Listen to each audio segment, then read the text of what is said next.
읽은 본문을 바탕으로 신앙의 전수가 이루어지는 믿음의 가정이라는 제목으로 말씀 증거하겠습니다. 오늘은 어린이 주일이고요. 또한 5월은 가정의 달이기도 하니 저는 오늘 믿음의 가정에 대한 말씀을 좀 전하고자 합니다. 이미 아이들 다 키웠다 이런 분들도 많이 계실 거고요. 하지만 우리가 이것을 내 자녀 손들만의 문제로 볼 것이 아니라 우리 성광교회의 미래를 알 수 있는 다음 세대를 우리가 어떻게 키워야 할 것인가, 이렇게 좀 넓은 차원에서 그렇게 바라보면서 말씀을 상고하기를 원합니다. 미리 말씀드리지만 자식은 내 마음대로 잘 안 됩니다. 저도 그것을 느끼고 있습니다. 그렇기 때문에 저는 이 시간 믿음의 가정이라는 주제로 말씀을 전할 때에 우리 모두에게 약간의 부담이 될 수 있겠다라는 것을 잘 알고 있습니다. 하지만 저는 여러분을 낙담하게 만들려고 말씀을 전하는 것이 아닙니다. 참된 회복을 위해서는 올바른 신앙의 기준이 회복되어야 하기 때문에 우리가 아프더라도 넓은 마음으로, 열린 마음으로 하나님의 말씀을 받으면 좋겠습니다. 바울 서신을 읽어보면 바울은 디모데라는 인물을 참으로 아끼고 사랑했다는 것을 우리는 쉽게 알 수 있습니다. 오늘 본문 2절에서도 이렇게 말하지요. 사랑하는 아들 디모데에게 편지하노니. 정말 자기 아들처럼 여겼습니다. 디모데 전서를 보더라도 이렇게 시작하고 있습니다. 디모데 전서 1장 2절. 믿음 안에서 참 아들 된 디모데에게 편지하노니. 믿음 안에서 참 아들이다, 내 아들이다. 디모데를 바울은 그토록 아끼고 사랑했습니다. 사도 바울은 깊은 영성의 소유자였지요. 사람을 볼 줄 아는 그런 탁월한 안목을 가진 사람이었습니다. 그런 바울이 디모데를 너무나 아끼고 사랑했다라는 것은 디모데가 어떤 사람인지를 알 수 있게 보여주는 부분이죠. 물론 디모데가 완벽했다는 뜻은 아닙니다. 많은 사람들이 지적하고 있듯이 디모데라는 사람은 매우 유약한, 연약한 성품의 사람이었습니다. 하지만 연약했지만 신실한 종이기도 했습니다. 그런 신실함은 바울이 칭찬하기도 했거든요. 고린도전서 4장 17절 말씀 보여주시면 이로 말미암아 내가 주 안에서 내 사랑하고 신실한 아들 디모데를 너에게 보내었으니. 연약했지만 신실한 사람이었습니다. 그래서 바울은 디모데를 너무나 아꼈고 디모데와 만나고 싶어 했던 겁니다. 3절 말씀 보시면 내가 밤낮 간구하는 가운데 쉬지 않고 너를 생각하여 청결한 양심으로 조상적부터 섬겨오는 하나님께 감사하고. 바울이 이렇게 말하는 거예요. 여러분, 디모데 입장에서 한번 생각해 보십시오. 위대한 사도 바울이 디모데를 항상 기억하며 기도하고 있다. 그리고 디모데로 인해서 바울이 하나님께 감사하고 있다. 얼마나 복된 일입니까? 그렇지 않습니까? 누군가가 만약에 제가 하나님께 하나님 아무개 성도님으로 인해서 하나님께 너무나 감사합니다 라고 기도하고 고백한다면 그것이 그분에게 있어서는 얼마나 감사한 일입니까? 이런 생각을 해봅니다. 가정 안에서 우리는 서로에게 감사의 제목이 되고 있는가? 아니면 근심의 제목이 되고 있는가? 교회 안에서 우리는 서로에게 감사의 제목이 되고 있는가? 아니면 염려와 원망의 제목이 되고 있는가? 물론 어떤 때는 감사의 제목이다가 어떤 경우는 우리의 연약함으로 인해서 원망과 염려의 그러한 제목이 될 수도 있겠지만 중요한 것은 우리가 신실하신 하나님을 바라보며 서로에게 감사의 제목이 되고자 하는 그런 믿음으로, 마음으로 나아가는 것이 중요하다 생각이 됩니다. 보십시오.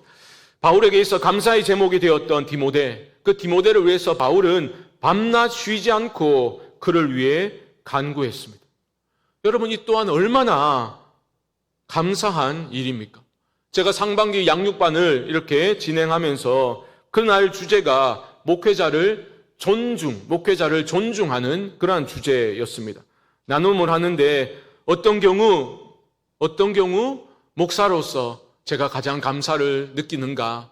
그 질문에 저는 그렇게 대답을 했습니다.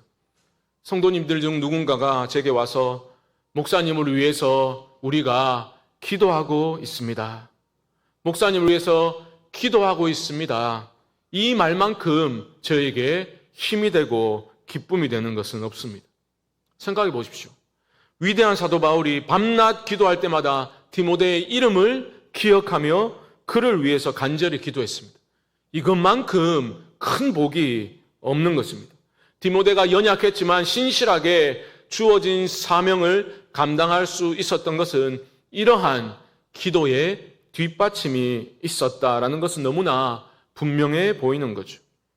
바울은요, 디모데를 위해서 기도했을 뿐만 아니라 디모데 때문에 너무나 기뻐하기도 했습니다. 4절을 보십시오.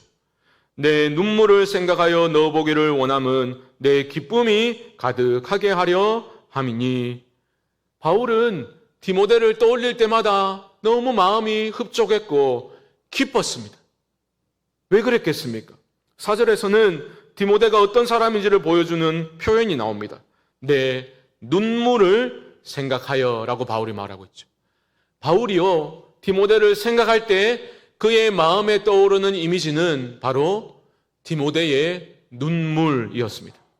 눈물의 의미는 다양하겠지만 디모데의 눈물은 그가 그리스도의 복음을 전하는 그 사역의 현장에 뿌려진 그런 눈물일 겁니다. 눈물에 대해서 우리는 생각해 봐야 되겠죠. 저 같은 목회자의 경우 눈물이 메마른 목회자는 자신의 내면을 반드시 성찰해 보아야 합니다. 목사뿐이겠습니까? 성도님들은 어떻습니까? 드라마 보면서는 펑펑 울지만 정작 내가 언제 눈물로 한번 기도해 왔던가 생각조차 나지 않는다면 자신의 삶을 돌아볼 필요가 있는 겁니다. 디모데는 그냥 연약한 성품 때문에 그냥 계속 눈물만 흘렸던 것은 아닙니다. 눈물은 진정성의 표현이죠. 하나님의 은혜에 대한 감사와 그 은혜의 빚진 자의 심정으로 살고 싶었지만 그렇게 살지 못했던 자신의 연약한 모습에 대한 안타까움이 만날 때 눈물이 터져 나오는 거죠. 그렇기 때문에 눈물이 마르지 않는다라는 것은 디모데의 심령에 하나님의 은혜가 흐르고 있었다라는 증거가 되는 겁니다. 그런 디모데의 중심을 꿰뚫어 보았을 바울이 그를 너무나 보고 싶어하고 있는 거죠. 당연한 일입니다. 은혜를 의지하고 은혜를 자랑하고 은혜로 인해 눈물을 흘릴 줄 아는 사람과 만나 교제하는 것은 얼마나 기쁜 일입니까? 만약 실컷 얘기하고 헤어졌는데 마음에 공허감만 쭉 밀려든다면 그런 경우와는 전혀 다른 차원의 교제인 거죠. 그래서 바울이 내 기쁨이 가득하기 위해서 내가 너를 보고 싶다 그렇게까지 말하고 있는 겁니다. 바울과 같은 영적 거장이 내가 너를 보고 싶다, 내가 너를 보면 기쁘다라고 말하는 것, 디모데에게 얼마나 큰 복이자 위로이자 격려이겠습니까? 그러므로 우리는 특별히 우리의 자녀손들을 위해서, 우리의 다음 세대를 위해서 기도할 때에 그런 기도를 해야 됩니다. 믿음 안에서 만나 교제할 수 있는 그런 좋은 사람들과의 만남을 허락해 달라고 우리는 기도해야 할 줄 믿습니다. 그 사람이 어떤 사람들과 교제하는가 그것만 보면 그 사람이 어떤 사람인지를 알 수가 있지요. 참된 신앙 안에서 진실한 교제를 나눌 수 있는 그런 친구를 만나도록 기도해야 됩니다. 험한 세상 속에서 믿음으로 버티고 기쁨으로 순례의 길을 걸어갈 수 있도록 가르침을 줄 수 있는 그러한 신앙의 멘토를 만나게 해달라고 기도해야 되겠죠. 좋은 신앙의 스승과의 만남을 위해서 우리 모두는 기도해야 할 것입니다. 영적 거장이었던 바울이 디모데를 이렇게 아끼고 사랑하고 그를 위해서 감사하며 기도할 수 있었던 것은 다른 게 아니라 그의 디모데의 신실한 믿음 때문이었습니다. 5절 말씀 보시면 이는 내 속에 거짓이 없는 믿음이 있음을 생각함이라. 이게 핵심입니다. 디모데 안에 있었던 거짓이 없는 믿음. 가장 중요합니다. 여러분, 성도에게 있어 믿음보다 중요한 것이 무엇이 있습니까? 바울은 디모데의 거짓 없는 순수한 믿음, 순수한 신앙 때문에 그를 그렇게 아끼고 사랑했던 겁니다. 그런데 우리가 주목할 것은 디모데의 그런 순수한 믿음은 신앙의 가정이라는 토양 위에서 자라난 것이다. 이것을 주목해야 합니다. 5절 하반절을 보십시오. 이 믿음은 먼저 내 외조모 로이스와 내 어머니 유니게 속에 있더니 내 속에도 있는 줄을 확신하노라. 이 믿음, 거짓 없는 순수한 믿음을 전수받은 거다 바울이 말하고 있는 겁니다. 역시 디모데는 신앙의 금수저를 물고 태어났구만. 신앙마저도 이렇게 불공평한 일이 있나? 이렇게 생각하시면 안 돼요. 바울이 왜 디모데의 어머니와 외할머니의 이름만 언급을 했을까요? 디모데의 아버지는 불신자였기 때문입니다. 사도행전을 보면 디모데의 아버지는 헬라인이었음을 알 수 있어요. 그러니까 한마디로 디모데는 다문화 가정 출신인 거죠. 이것은 쉬운 일이 아닙니다. 왜냐하면 믿음 없는 아버지도 아들의 삶에 지대한 영향을 미칠 것이기 때문이죠. 그런데 그런 환경에서도 디모데는 하나님 나라의 복음을 위한 훌륭한 목회자로, 사역자로 그렇게 성장할 수 있었던 겁니다. 이것을 통해서 우리는 분명히 알아야 합니다. 좋은 배경의 가정에서 태어난다고 무조건 성공하는 것도 아니고 어려운 환경에서 태어난다고 무조건 망하는 것도 아니라는 겁니다. 중요한 게 뭐냐? 하나님의 은혜가 있어야 한다는 겁니다. 하나님의 은혜가 있는 인생은 결코 망하지 않습니다. 그 은혜가 삶에 있으면 하나님께 귀하게 쓰임받을 수 있음을 우리는 믿어야 합니다. 그러나 우리가 믿음이 있는 자라면 무엇을 위해서 더욱 기도해야 되겠습니까? 바로 이겁니다. 가장 우선적으로 기도해야 될 제목이 있다면 내 사랑하는 자녀손들의 삶에, 우리 다음 세대들의 삶에 하나님의 은혜가 있게 해주십시오. 그렇게 기도하실 수 있기를 바랍니다. 물론 하나님의 은혜가 임하는 공식은 없습니다. 하지만 그 은혜가, 하나님의 은혜가 가장 소중하다라고 인정하는 어머님의 믿음의 기도는 강력한 은혜의 통로가 된다는 것을 우리는 잊지 말아야 하는 겁니다. 기도하는 자녀는 망하지 않는다라는 말 또한 공식은 아닙니다. 하지만 그런 믿음으로 자녀 손들을 위해서 기도할 수 있다는 것은 너무나 복된 일이라는 겁니다. 눈물로 기도한 자녀는 망하지 않는다라는 말은 그냥 지어낸 말이 아닙니다. 여러분, 성 어거스틴을 아시죠? 성 어거스틴의 어머니 모니카 때문에 나온 말이기도 합니다. 어거스틴이 얼마나 방탕한 삶을 살았습니까? 방황을 너무나 했지요. 마니교라는 이단 사상에 빠져 살기도 했습니다. 하지만 그런 탕아를 위해 어머니 모니카는 끊임없이 눈물로 기도했습니다. 그리고 당시 교부인 암브로시오스를 찾아가서 중보 기도를 요청했던 거예요.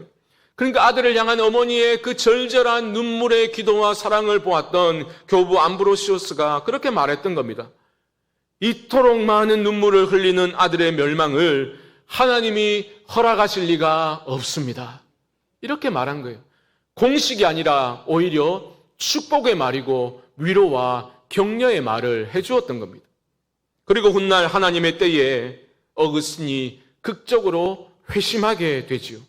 그리고 훗날 고백록에서 그는 이렇게 고백하기도 했습니다. 어머니는 내가 죽기보다는 믿음을 떠나는 걸 더 슬퍼하셨습니다. 어머니의 기도는 하나님의 보좌를 두드리는 통곡이었습니다. 어거스틴은요, 위대한 신학자였거든요. 그의 신학적 사유가 드러난 책들을 보게 되면 발견할 수 있습니다. 그의 어머니 모니카가 얼마나 그의 신학적 사유에도 깊이 영향을 미쳤던지를 우리는 발견할 수가 있어요. 아들에게 그렇게 말합니다. 어디든지 하나님이 계시고 아들이 하나님 안에 있다면 나는 만족합니다. 여러분, 진심으로 내 자녀가 하나님 안에만 있다면 나는 더 바랄 것이 없습니다. 이 마음으로 기도하는 그 어머니의 기도를 하나님이 응답하실 줄 믿습니다. 그런 믿음으로 기도하시라는 거예요. 디모데가 그랬던 겁니다.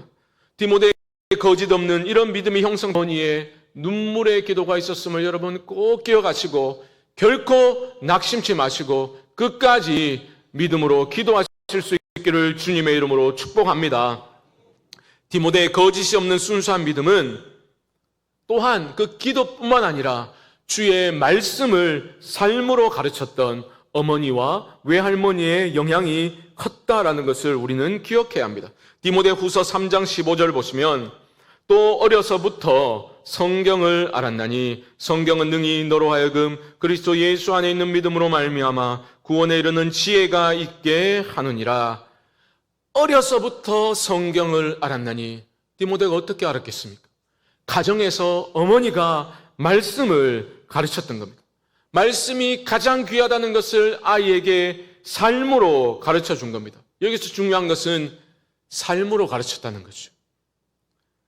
율법적으로 율법의 조항들을 지키라고 강요했던 것이 아니라 하나님의 말씀의 영광스러움과 그 말씀의 은혜를 내가 체험해서 말씀대로 살아간 자들의 삶을 하나님이 어떻게 붙들어 주시는지를 그 어머니는 삶으로 아들에게 가르쳐 주었다라는 겁니다.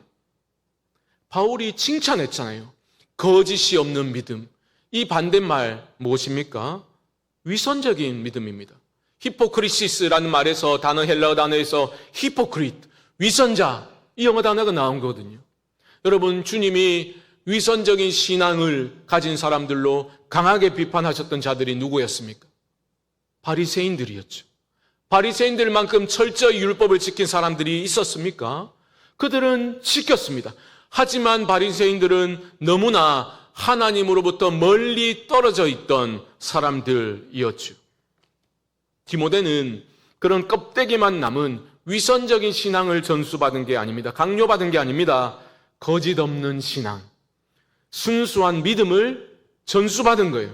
바로 말씀이 중심이 된 어머니와 할머니의 삶을 보고서 그가 배웠던 겁니다. 예를 들면 이런 겁니다. 디모데에게 그저 율법을 철저히 지키도록 그것만 강요를 했더라면 디모데는 어릴 적에 할례를 받아야 했을 겁니다. 하지만 사도행전을 보십시오. 디모데는 성년이 되어서야 바울의 손에 이끌려서 할례를 받게 됩니다. 왜 그랬을까? 많은 학자들이 믿지 않는 그 남편을 존중하기 위함이었다라고 해석을 합니다.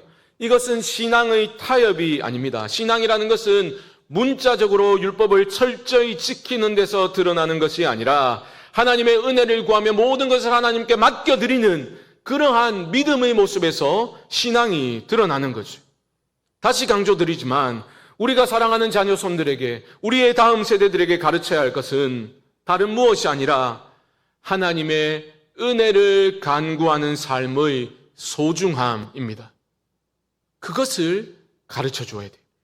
율법적으로 살지 못했다고, 주일에 예배 빠졌다고 막 책망하고 지적하고 판단하고 죄책감을 심어줄 것이 아니라 우리 모두가 하나님의 은혜가 필요한 연약한 존재임을 가르쳐 주어야 되는 거예요. 그리고 나 자신이 먼저 그런 믿음의 삶을 살아야 하는 겁니다. 삶으로 가르친 것만 남는다라고 말하지 않습니까? 율법이 아니라 은혜가 다스리는 삶을 꿈꾸고 사랑하는 이들에게 가르쳐 주어야 하는 겁니다. 신앙을 가르친다라고 말하면서 결과적으로 바리새적 신앙인들을 양산하는 그러한 어리석음을 범치 말아야 하는 겁니다. 한국 교회는 특별히 몇 가지 신앙적 행위들을 그렇게 강요하면서 바리새적인 신앙인을 양산하는 모습이 있었습니다. 주일은 교회 빠지지 말고 헌금 잘 드리고 성경 잘 읽어라, 이런 행위들이 대표적인 것들입니다. 그런 행위들은 너무나 중요하죠. 너무나 소중한 행위입니다. 하지만 그 행위 자체가 신앙의 전부가 될 수는 없는 거죠. 어떤 마음으로 그것들을 행하는가? 나는 어떤 마음으로 헌금을 드리는가? 나는 어떤 마음으로 말씀을 읽는가? 교회에 나오는가? 예배 드리는가? 그것이 중요한 겁니다. 그것이 바탕이 없으면 내가 하는 행위들로만 나의 신앙을 판단하려고 한다면 그 행위들은 자신의 의가 되고 말 것입니다. 다른 이들을 판단하고 정죄하는 칼이 되어서 다른 사람들을 해하게 되는 겁니다. 아프더라도 고민해 봐야 할 그러한 문제이겠죠. 한 아버지가 자식들을 불러 모읍니다. 앉혀놓고서 다리미를 꺼내서 11조 드릴 지폐를 깨끗하게 한 장씩 다립니다. 하나님께 드리는 헌금은 이렇게 깨끗하게 정성을 다해서 드려야 된다라고 가르칩니다. 그리고 어떤 경우에도 예배 빠지지 말라고 엄히 경고하며 가르칩니다. 하지만 정작 그 아버지의 삶에는 은혜가 흐르지 않습니다. 교회에서도 다른 사람들을 판단하고 다른 이들을 상처 줍니다. 가정에서도 신실하지 못한 모습을 보입니다. 자녀들이 헷갈리는 겁니다. 너무나 이중적인 아버지의 모습에 자녀들이 너무나 혼란을 느낍니다. 자녀들이 무엇을 배울 수 있을까요? 저는 목사이기 전에 두 자녀의 아버지니까 이 말씀을 준비하면서 내 사랑하는 자녀에게 나는 어떤 모습으로 기억될까 생각해 보았습니다. 제가 곰곰이 생각해 보니까 일단 아버지는 어머니보다 불리해요. 어머니가 유리해. 왜냐하면 어머니와는 너무나 당연한 것처럼 느껴지는 그 모든 순간들도 아버지하고 하려면 너무 애가 써요. 그 진입장벽이 너무 높아요. 어머니하고는 너무 당연한데 제가 느끼기라도 아버지라는 존재는 내가 어릴 때는 태산같이 크게 보였는데 세월이 흘러갈수록 아버지의 뒷모습은 점점 작아지죠. 그리고 어느덧 내 곁에서 아버지가 사라지고 나면 그제서야 가슴 먹먹해져서 그리워하는 존재가 이 땅의 아버지들 아닙니까?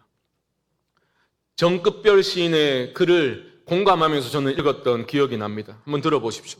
세상을 알기 시작하면서 아버지와 불화했다.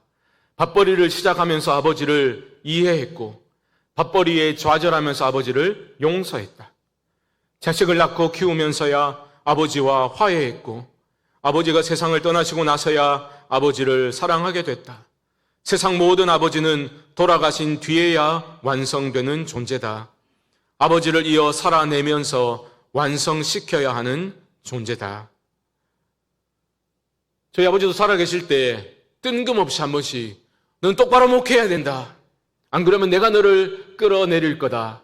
뜬금없이 그런 엄중한 경고의 말씀을 하시곤 했거든요. 그런 아버지가 요즘 부쩍 자주 생각이 납니다. 숨 고를 시간이 필요하다 그런 뜻이 아니겠나 생각도 해봅니다.